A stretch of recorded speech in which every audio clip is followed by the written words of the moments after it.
Dans une petite ville côtière de la Bretagne, où les vagues s'écrasent avec fureur contre les falaises abruptes, la vie s'écoule au rythme des marées. Les maisons de pierre, usées par le sel et le vent, se dressent comme des sentinelles silencieuses, gardant des secrets que seuls les murmures du passé pourraient révéler. C'est dans ce décor que vit Claire Le Gall, une femme de 32 ans, dont la discrétion est devenue une seconde nature. Femme de ménage dans la somptueuse demeure de Monsieur Dubois, un millionnaire énigmatique, elle traverse ses journées comme une ombre, invisible aux yeux de ceux qu'elle sert. Ses mains, marquées par le travail, frottent, balaient, époussettent, tandis que son esprit s'égare parfois vers un passé qu'elle préférerait oublier. Claire n'a jamais aimé parler d'elle-même. Orpheline depuis l'âge de 16 ans, après un accident tragique qui a emporté sa famille, elle a appris à se taire, à se fondre dans le décor. Son emploi chez Dubois est sa planche de salut, une routine qui la maintient à flot dans une vie autrement dépourvue de repères. Et la maison de Dubois, perchée sur une colline surplombant l'océan, est un véritable palais de verre et de pierre. Ses fenêtres immenses laissent entrer la lumière froide de l'automne, mais l'intérieur reste étrangement oppressant. Les couloirs interminables, ornés de tableaux anciens et de tapis persans, semblent absorber les sons, comme si la maison elle-même imposait le silence. Dubois, un homme d'une 50aine d'années, est rarement présent. Lorsqu'il l'est, son regard perçant et son sourire calculateur mettent Claire mal à l'aise. Les autres domestiques, un petit groupe de femmes et d'hommes qui vaquent à leurs tâches avec une efficacité mécanique, parlent peu de leur maître. Pourtant, des rumeurs circulent dans les cuisines. Dubois aurait bâti sa fortune sur des affaires immobilières douteuses, peut-être même illégales.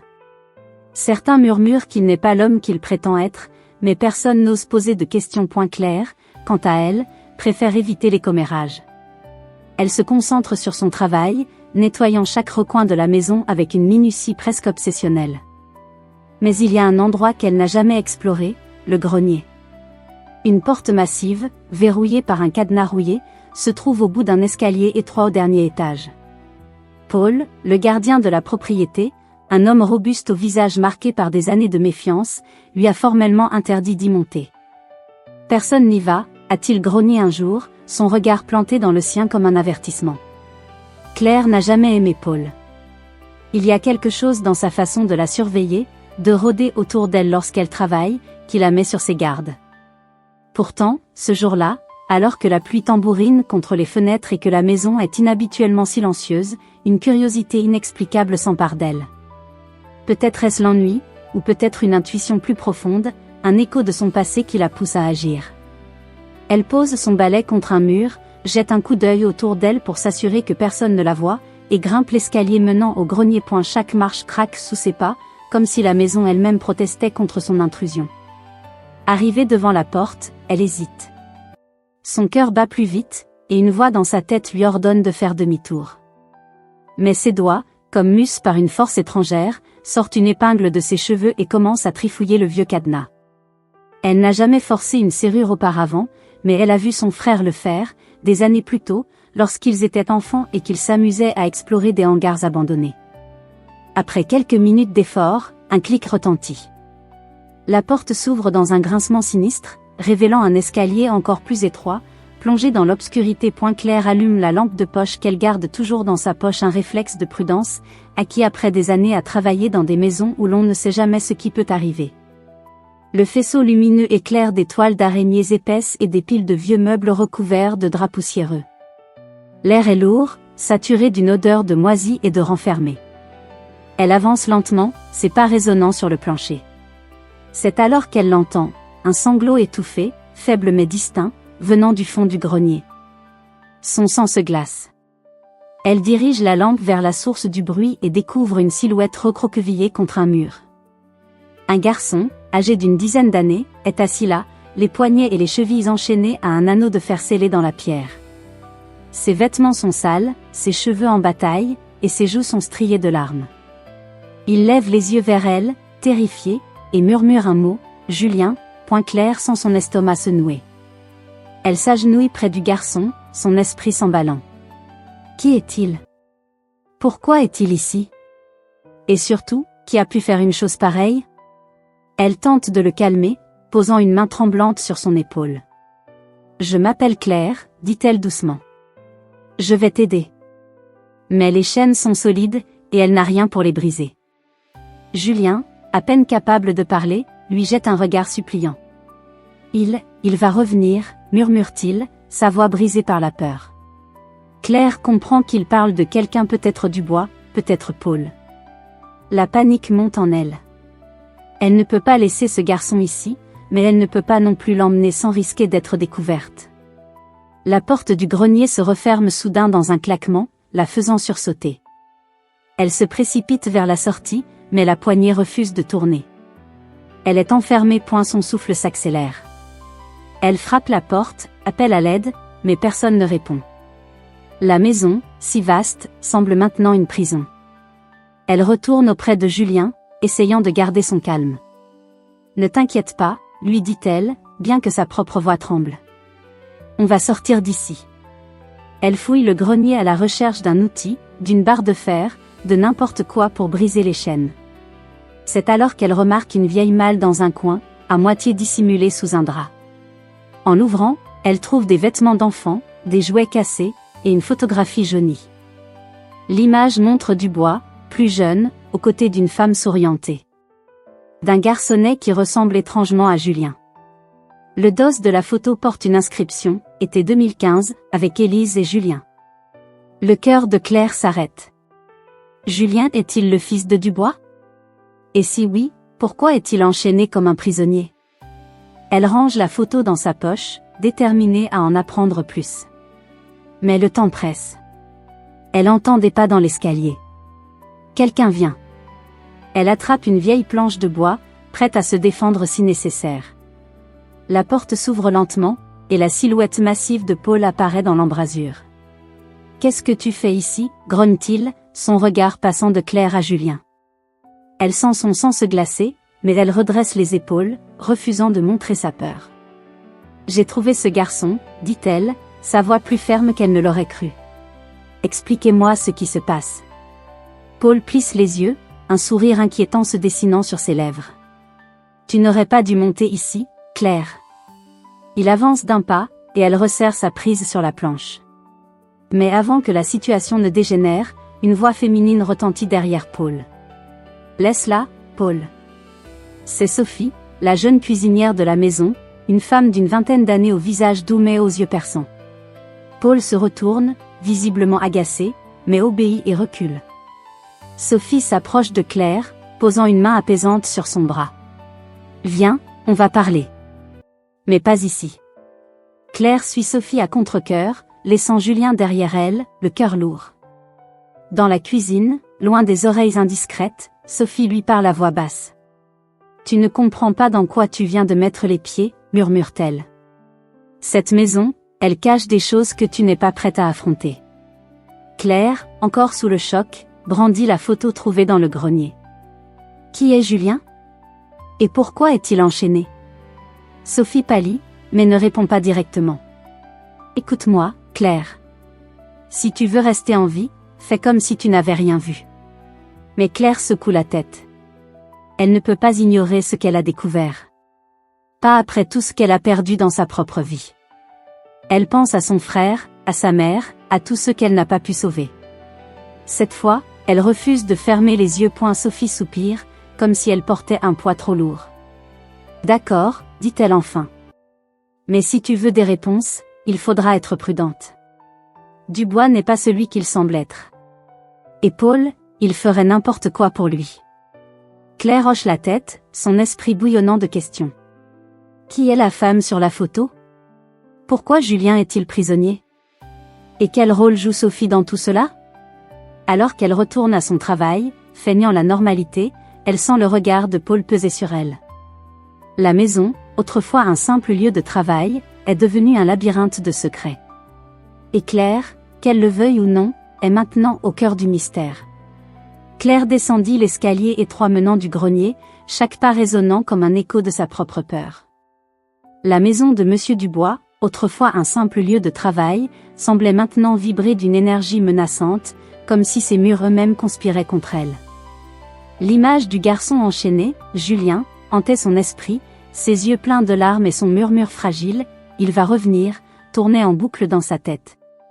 Elle serrait la vieille photographie dans sa poche, celle montrant Dubois avec une femme et un enfant, comme un talisman qui pourrait révéler la vérité. Mais la vérité, elle le savait, était un terrain dangereux. Sophie, la cuisinière, l'avait mise en garde, parlait de ce qu'elle avait vu pourrait lui coûter cher. Pourtant, Claire ne pouvait pas se résoudre à faire comme si de rien n'était.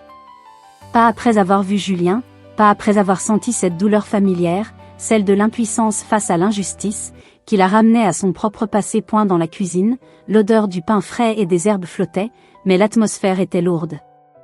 Sophie, occupée à couper des légumes, évitait son regard. Claire s'approcha, ses mains encore tremblantes de l'adrénaline. « Sophie, murmura-t-elle, il faut que tu me dises ce que tu sais. Ce garçon. Julien, il est en danger. » Sophie posa son couteau, ses doigts crispés sur le comptoir.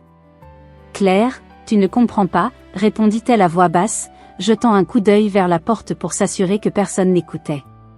Cette maison, cet homme, ils sont plus puissants que tu ne le penses. Si tu t'en mêles, tu risques tout. » Mais Claire secoua la tête, sa détermination l'emportant sur sa peur. « Je ne peux pas l'abandonner. Pas lui. » Sophie soupira, son visage trahissant un mélange de peur et de résignation. « Alors sois discrète. Si Paul ou Dubois te soupçonnent, tu ne sortiras pas d'ici indemne. » Claire passa le reste de la journée à nettoyer, feignant une routine normale, mais son esprit était ailleurs. Chaque craquement de la maison, chaque ombre dans les couloirs la faisait sursauter. Paul, le gardien, semblait partout à la fois, ses yeux perçants la suivant comme un prédateur. À un moment, alors qu'elle époussetait un miroir dans le grand salon, elle croisa son reflet et fut frappée par l'image qu'il renvoyait, une femme fatiguée, aux traits tirés, mais dont le regard brûlait d'une détermination qu'elle n'avait pas ressentie depuis des années. Elle pensa à son frère, à l'accident qui avait brisé sa famille, à toutes les fois où elle s'était reprochée de ne pas avoir agi. Cette fois, elle ne resterait pas immobile. Le soir venu, lorsque la maison fut plongée dans le silence, Claire prit une décision. Elle devait retourner au grenier pour aider Julien. Armée d'une lampe de poche et d'un vieux tournevis trouvé dans un placard, elle monta les escaliers en retenant son souffle. La porte du grenier, qu'elle avait laissée entr'ouverte, était maintenant fermée. Son cœur s'accéléra. Quelqu'un l'avait-il suivi? Elle força de nouveau le cadenas, ses mains tremblantes, et entra. Julien était toujours là, recroquevillé dans le même coin, mais il semblait encore plus faible. « Claire » murmura-t-il en la voyant, un éclat d'espoir dans ses yeux. Elle s'agenouilla près de lui, essayant de sourire pour le rassurer. « Je vais te sortir d'ici » promit-elle, bien qu'elle ignorât comment tenir cette promesse. Le tournevis était inutile contre les chaînes épaisses, et elle sentit. Une vague de désespoir l'envahir. Julien, à peine capable de parler, murmura quelque chose à propos d'une clé, cachée dans le bureau de Dubois. Claire comprit qu'elle n'avait pas le choix, elle devait fouiller la maison. Laisser Julien seul la terrifiait, mais elle n'avait pas d'autre option. Elle lui promit de revenir vite et redescendit, le cœur battant à tout rompre. Le bureau de Dubois se trouvait au rez-de-chaussée, derrière une porte en chêne massif. Elle n'y était entrée qu'une fois, pour nettoyer, sous la supervision de Paul. Cette fois, elle était seule. La maison était silencieuse, mais chaque craquement la faisait tressaillir.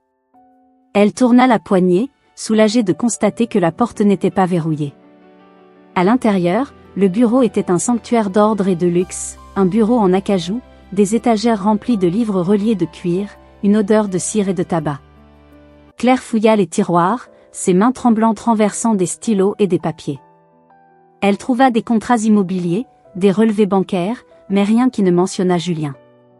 Puis, dans un tiroir verrouillé qu'elle força avec le tournevis, elle découvrit un dossier marqué « Élise ».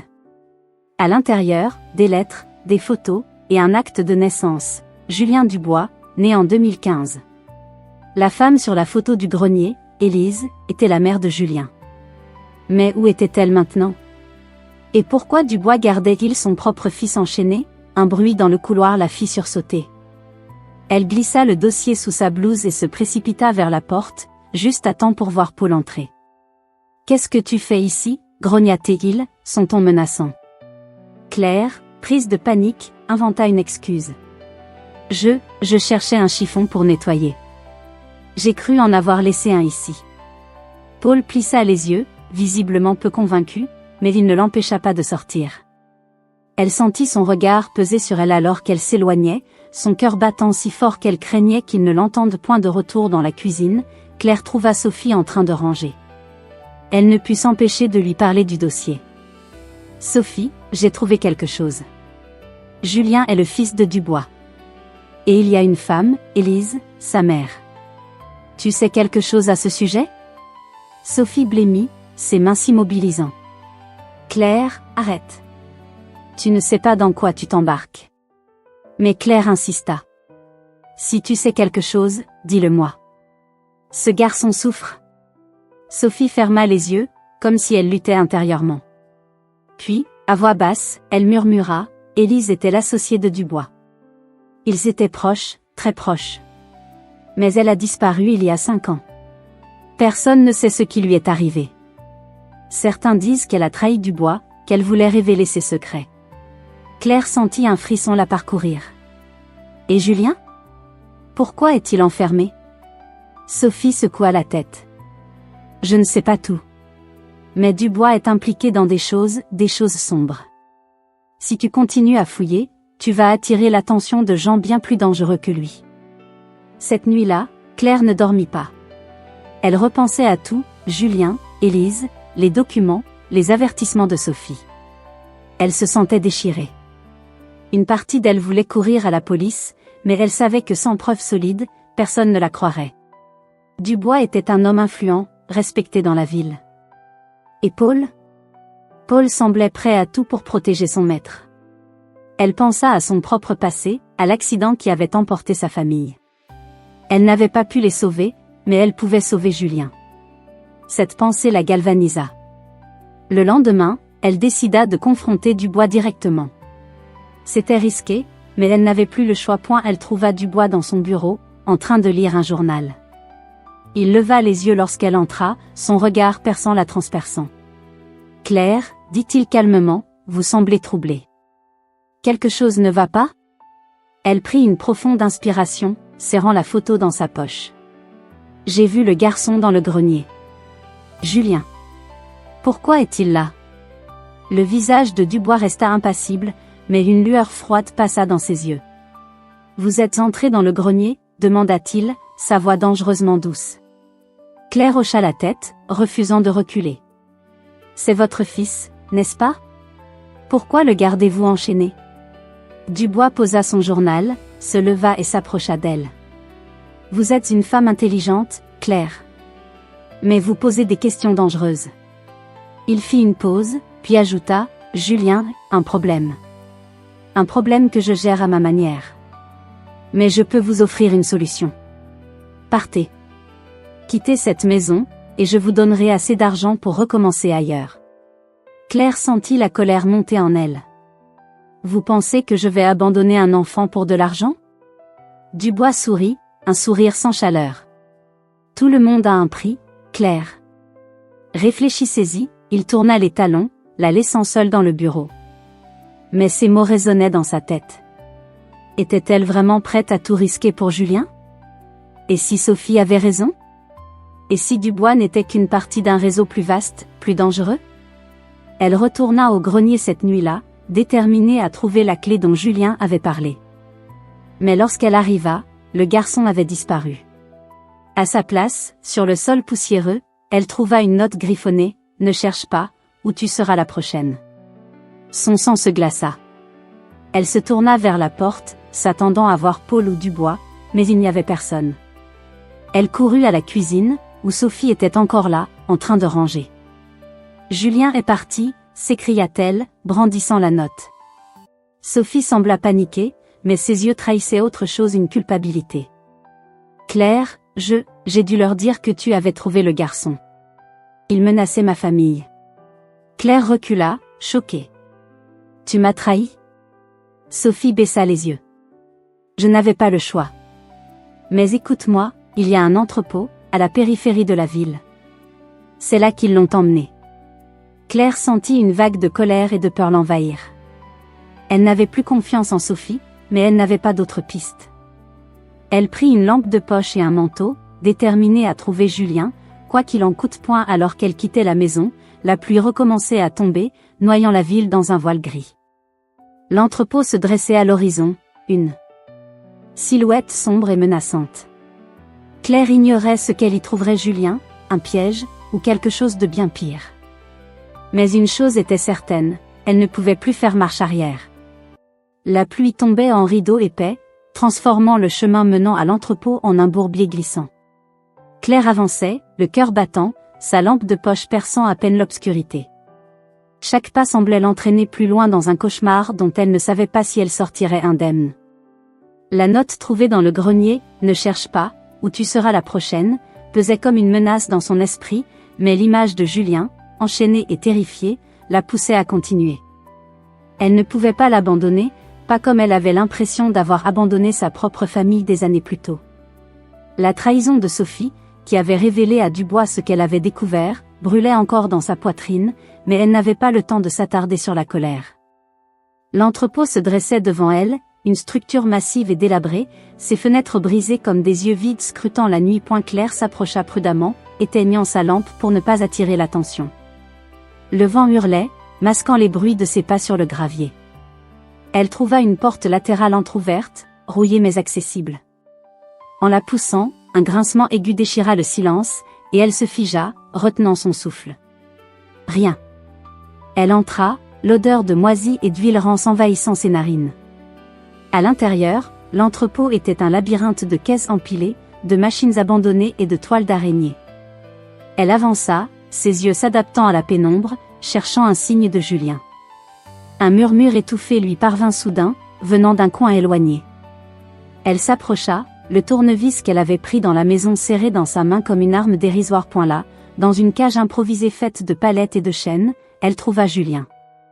Il était recroquevillé, ses poignets à nouveau entravés, mais il était vivant. Ses yeux s'illuminèrent en la voyant, bien que la peur y restât gravée. Claire, murmura-t-il, sa voix à peine audible. Elle s'agenouilla près de lui, essayant de forcer les chaînes avec le tournevis, mais elles étaient trop solides. « Je vais te sortir d'ici », promit-elle, bien que son propre désespoir menaçât de l'engloutir. C'est alors qu'elle entendit des pas lourds derrière elle. Elle se retourna, brandissant le tournevis, et se retrouva face à Paul, le gardien, flanqué de deux hommes qu'elle n'avait jamais vus. Leurs visages étaient durs, leurs regards dépourvus d'humanité. « Tu es tenace, Claire », grogna Paul, un sourire sinistre sur les lèvres. « Mais tu aurais dû écouter Sophie. » Claire sentit son cœur s'accélérer, mais elle refusa de reculer. « Laissez-le partir, dit-elle, sa voix tremblante mais déterminée. C'est un enfant. » Paul éclata d'un rire sec. « Un enfant qui vaut plus que tu ne peux l'imaginer. » Avant qu'elle ne puisse répondre, une autre voix retentit, familière et glaciale. « Assez, Paul. » Monsieur Dubois émergea de l'ombre, impeccablement vêtu malgré l'heure et le lieu. Ses yeux, froids comme l'acier, se posèrent sur Claire. « Vous m'impressionnez, Claire. » Peu de gens auraient osé aller aussi loin. Il s'approcha, ses pas résonnant dans l'entrepôt vide. « Mais vous ne comprenez pas ce qui est en jeu », Claire serra les dents, refusant de se laisser intimider. « J'ai trouvé les documents dans votre bureau. Julien est votre fils. Et Élise, sa mère, qu'est-ce que vous lui avez fait ?» Dubois soupira, comme si la question l'ennuyait. Élise était une complication. Elle voulait exposer mes affaires, mes associés. Elle pensait pouvoir me faire chanter avec Julien. Il fit une pause, son regard se posant sur le garçon. Mais Julien est à moi. Et personne ne me prend ce qui m'appartient. Claire sentit une vague de nausée l'envahir. Vous enfermez votre propre fils ? Vous êtes un monstre. Dubois haussa les épaules. Les monstres survivent, Claire. Les idéalistes, comme vous, finissent oubliés. Elle comprit qu'il n'y avait pas de négociation possible. Elle devait gagner du temps, trouver un moyen de libérer Julien. Elle jeta un coup d'œil autour d'elle, repérant une vieille canalisation rouillée qui courait le long du mur. Si elle pouvait distraire Paul et les autres, elle pourrait peut-être l'utiliser pour briser les chaînes. « Et si je parle ?» lança-t-elle, défiant Dubois. « J'ai les documents. Je peux tout révéler à la police. » Dubois éclata de rire. « Vous pensez que la police me touchera? J'ai des amis, Claire. Des amis très puissants. Mais son rire s'éteignit lorsqu'un bruit inattendu retentit, des sirènes, au loin, se rapprochant rapidement. Claire sentit une lueur d'espoir, mais elle n'eut pas le temps de réfléchir. Paul, paniqué, se tourna vers Dubois. Vous aviez dit que personne ne viendrait. Dubois jura, son calme habituel se fissurant. Occupez-vous d'eux, ordonna-t-il aux deux hommes, avant de se diriger vers une porte au fond de l'entrepôt. Claire saisit l'occasion. Elle ramassa une barre de métal à ses pieds et frappa Paul à la jambe, le faisant trébucher. Les deux autres hommes se précipitèrent vers elle, mais elle courut vers Julien, utilisant la canalisation pour briser une des chaînes. Julien, malgré sa faiblesse, l'aida à se libérer complètement. Ils s'enfuirent par une sortie de secours, les sirènes de plus en plus proches. Dehors, la pluie les trempa instantanément, mais Claire ne s'arrêta pas. Elle traîna Julien derrière elle, courant à travers les champs boueux jusqu'à ce qu'ils atteignent une route.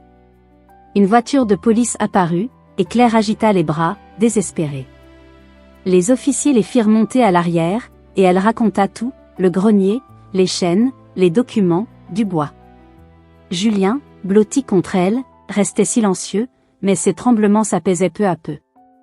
À la station de police, Claire remit les documents qu'elle avait pris dans le bureau de Dubois. Les officiers semblaient sceptiques au début, mais les preuves étaient accablantes.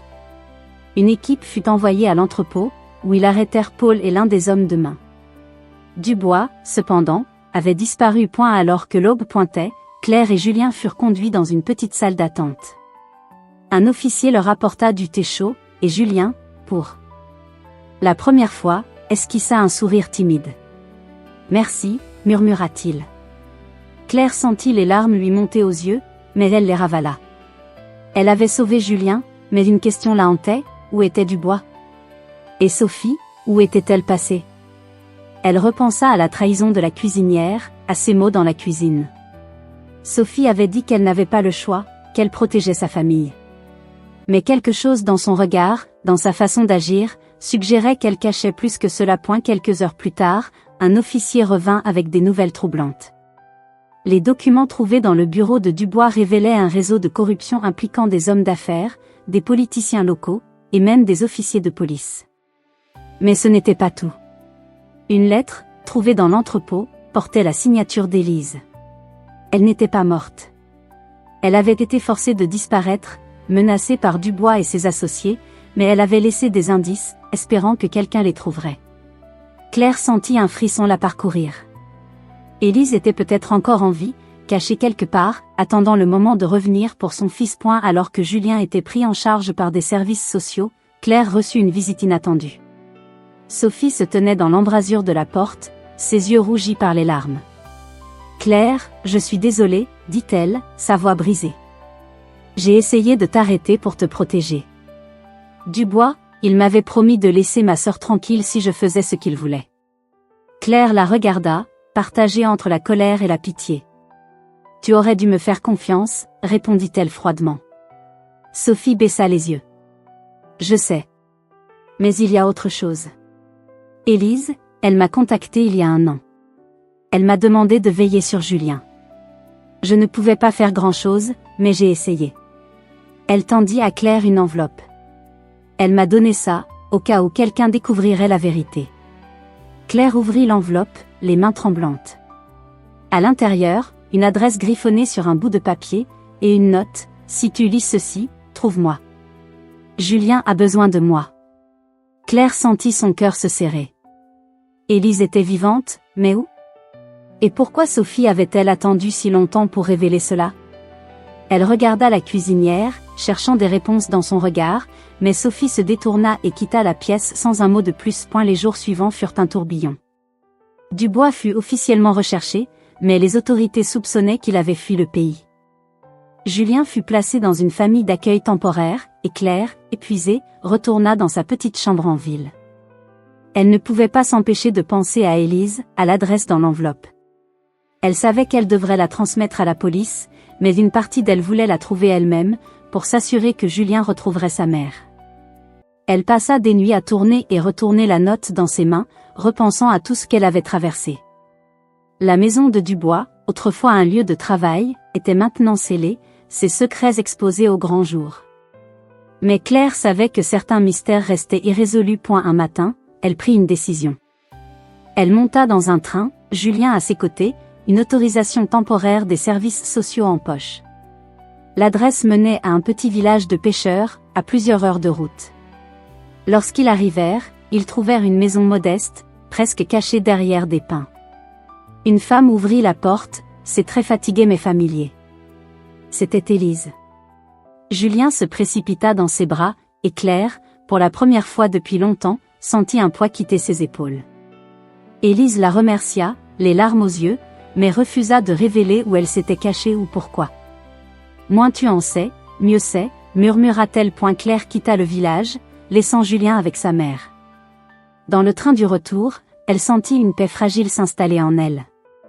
Elle avait sauvé un enfant, exposé un criminel, mais elle savait que le réseau de Dubois était toujours là, quelque part, dans l'ombre.